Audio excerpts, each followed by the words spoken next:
Sugatan ang magkapatid na minor de edad matapos masunog ang kanilang bahay sa Valenzuela. At sa laki ng apoy, 8 pamilya ang nawala ng tirahan. Nasa frontline ng balitang yan si Hannibal Talete.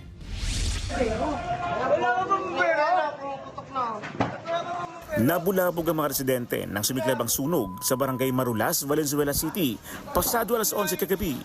Mabilis na kumalat ang apoy sa magkakatabing bahay. Pahirapan ang pagresponde ng mga bumbero dahil makitid ang kalsada. Kaya ang mga residente kumuha na ng tubig sa creek para tumulong sa pag-apula ng apoy. Nagdeklara na ng fire out pasado alas 12 na madaling araw. 8 bahay ang natupok.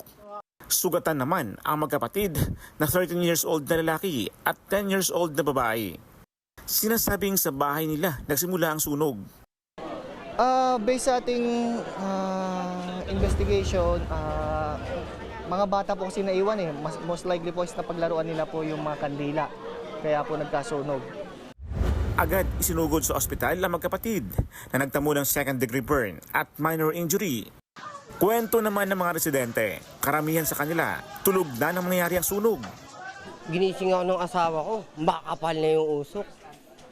Pagkapal ng usok, di lumabas na kami sa may pinto, nakita ko yung bata, tumatalo na rin sa mismong bintana eh. Tulog po ako noon, tapos pagkagising ko po, ayun na po talaga yung apoy.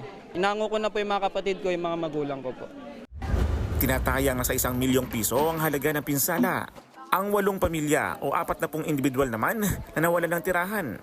Pansamantala munang mananatili sa covered court ng barangay. Paalala naman ng mga bumbero sa mga magulang.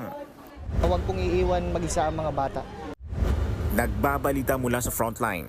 Hannibal Talete, News 5. Mga kapatid, Julius Babaw po.